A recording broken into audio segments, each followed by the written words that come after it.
Ladies and gentlemen, live via satellite from Los Angeles, California, Mr. Antichrist superstar himself, Marilyn Manson.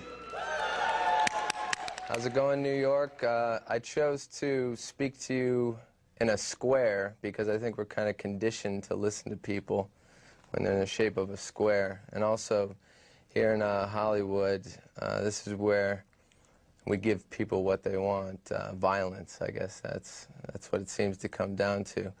But what I wanted to talk to everyone today about, I don't really want to preach, I just want to more bring up some questions.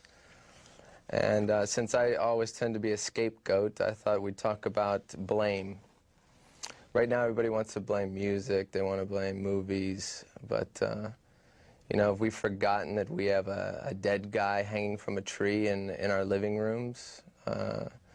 And that's something that we've worshipped all our lives. If you think about the crucifix as the greatest mass-market piece of merchandise in the history of the world, I've always found that to be kind of interesting. We haven't really sat down and talked about that on the news.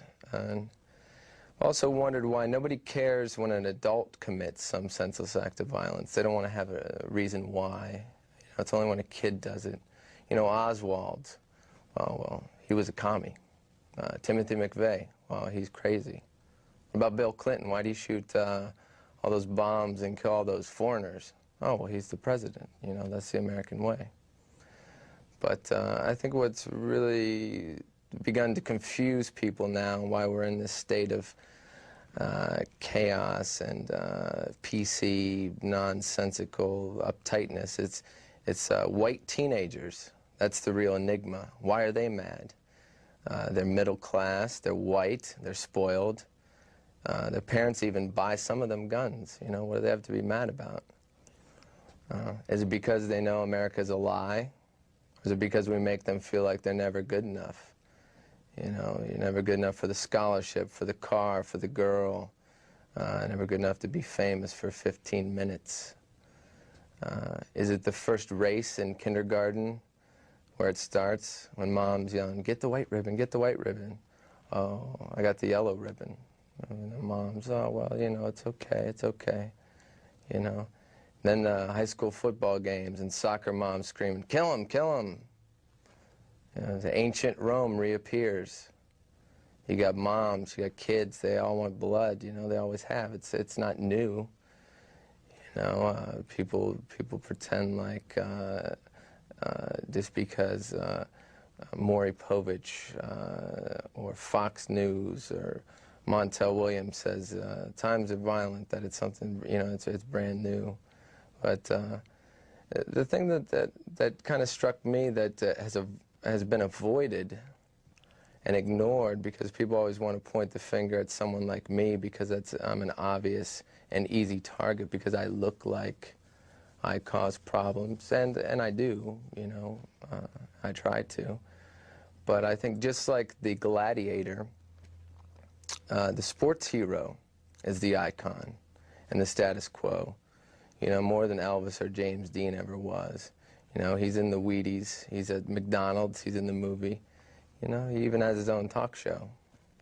Well, he did in some cases. But what is that saying to kids when we think about it for a second? Sports. Physical prowess is more important than intelligence, knowledge. You know, is that encouraging America to be not only more violent but dumber? Are we going backwards on the evolution chart? You know, I actually would like to check, but it's gone because the creationists have taken it away. You can't even find the evolutionary chart anymore. I think, you know, everyone growing up knows that jocks ruled the school. You look at a movie like The Outsiders or Heathers. You know, the nerds, the throwaways, the thinkers, the daydreamers. These are the beaten. These are the kids that can't drink out of the water fountain today. You know, I don't see anyone standing up for their civil rights. And then we say, are we surprised why they're mad or why they end up dead? You know, why the violence? You know, you made them, America. You know, what do you expect? Look at Woodstock, for example. Well, it was supposed to be hippies and love and PC and United Colors of Benetton and bottled water, but instead they got riots, fire, and rape. You know, and part of it, I think, is this phenomenon that, to me, is related to sports, and it's when rap and rock began to mix, and we created this oxymoron called jock rock. And to me, it's kind of like people come to a party that they don't understand, but they're just smart enough to know that they're the stupidest people there. So that makes them mad. I think that's what Woodstock was. You had these white kids in football jerseys trying to make rock and roll a sport by raping girls and beating each other up, and everybody's surprised, you know, well, why, you know, it's the music, you know. I think, you know, part of man's evolution is always to compete. I think parents, you know, they're driving their kids, particularly through sports, you know. You got O.J. Simpson. Oh, he can't be guilty. He's an American hero, you know. We were just about to put his face on the $3 bill. And then, you know, this Ray Caruth guy, this NFL wide receiver, just charged with murdering his pregnant girlfriend. You know, people, did they ask why? Why'd he do it? You know, no one cares why, you know. Ray Lewis, this NFL linebacker, charged with a double homicide in Atlanta on Super Bowl Sunday, the most violent day of the year, with the most expensive commercial time, of course. He's out on bail. You know, he's charged with murdering 2 people, and he's out on bail. You know, you got Charles Manson sitting in prison for conspiracy, sentenced to death, and you got this other guy walking the streets because he's a sports hero. One story that that really struck me and got me thinking about this was a few years ago. There was this teenage punk rocker kid who was run down in an IHOP parking lot by a white jock and his girlfriend in Dad's Cadillac. And this boy died because he looked different, and he was run down by a drunk piece of shit that hated him and had always picked on him. And it was a situation where you've got 6 kids who, you know, got their noses pierced, and you've got 30 jocks who are the popular kids at school, and they're picking on them. They're calling them fags. They're calling them whatever. And so this thing happens. This guy kills this kid and is clearly guilty. You know, his guilt is admitted. And guess where this all-American athlete is? He's in college. You know, the jury felt the punk rocker deserved to die because he looked the way he did.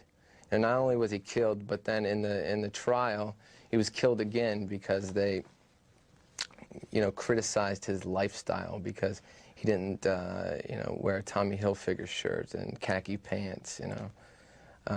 And then the killer was even applauded at graduation because he was a football star. The American dream, strong, normal. He never spent a day in prison. So who do we blame? You know, everybody wants to say, you know, too much violence today, you know. Did anyone forget about the Civil War or the Bible or Shakespeare? You know, violence isn't brand new. And I don't even think seeing violence is the problem. I think there's a more serious problem that seeing violence as a solution to solve a problem is what is sending a bad message to kids growing up. You know, even going back to a Western, the hero kills the villain, saves the day. Children grew up in World War II, and they learned that total violence was the answer. And I think that that's where, you know, a dying culture began, and a dying culture kills everything that it touches, you know.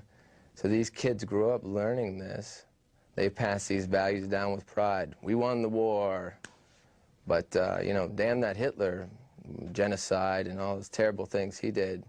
You know, forget if, you know, we dropped the bomb, but that's different. You know, we're Americans and we believe in God. So that's where they kind of create what I like to call the God Band-Aid. you know, that's when you got a problem. You stick the God Band-Aid on, you know.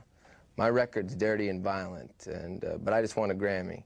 So, you know, I want to thank God. Or, you know, well, someone just killed my daughter. And they're like, oh, well, it's okay. She's with God now. Oh, okay.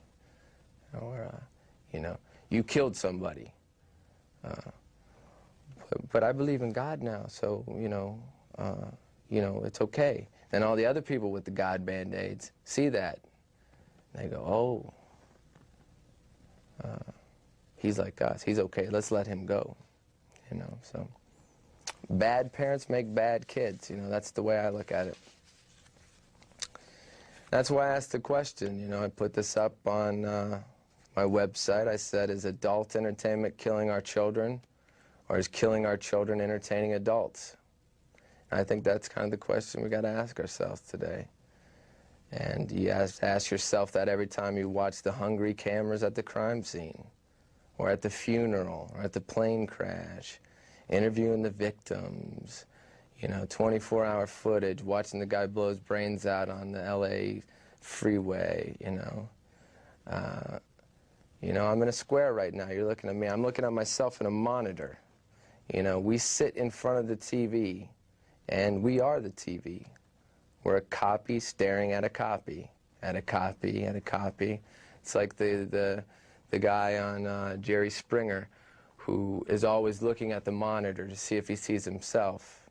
And that becomes a loop, because you see it and you see yourself again and again and again. So, you know, eventually it's a Xerox that's so degenerated, we don't know which came first. And that's where we are. That's what I'd like to leave you with.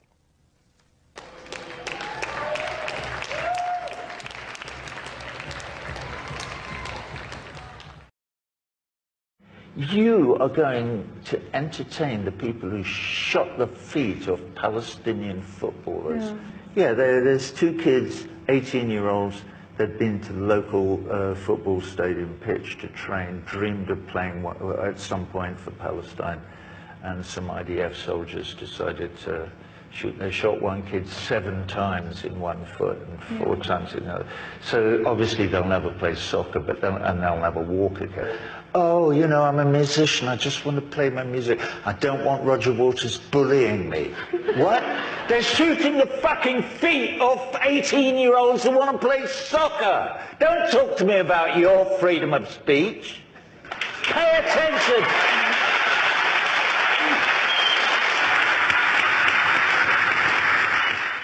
I mean, I do care about it passionately, but I don't have to live there. I'm not a Palestinian. I don't get my door kicked in every night by whoever wants to. In Palestine, this happens to people constantly, and even to children, as we've seen recently, with Ahmed Tamimi. Do we believe in law or not? Do we consider that human beings, individual human beings, have rights? The Israelis have been time-wasting since 1948. They pretended that they were going to go along with the UN mandate that there should be 2 states. If they were having a state, that there should be a Palestinian state as well. But they never had any intention of not taking over the whole thing.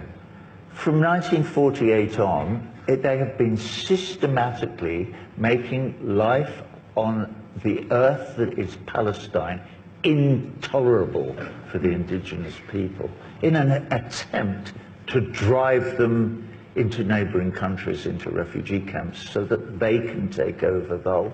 And I mean, at least now, they're sort of admitting it, because, you know, it's like, it was so obvious for so many years. But it's almost impossible for Netanyahu now to say the same thing again and again without kind of tittering up his sleeve. All you people in this room, your efforts are not in vain, and I'm seeing it in the United States. And it's kind of barely perceptible on the surface because the mainstream media will not report it. But I speak to lots of people and I hear it, and certainly in the Jewish community in the United States of America, support for Israel and its appalling colonialist policies and its racism and apartheid the support for them is diminishing at a great rate, particularly amongst the young, because this is a global effort and it is really beginning to gain some purchase, and that makes me really happy. Ordinary people standing shoulder to shoulder with other ordinary people who may live 10,000 miles away, but who nevertheless we support and have sympathy with their predicament, and that is what makes us human.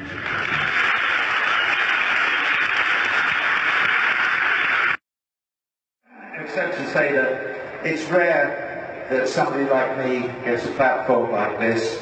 So I'm going to use this platform here tonight. I'm not going to beg to you or preach to you.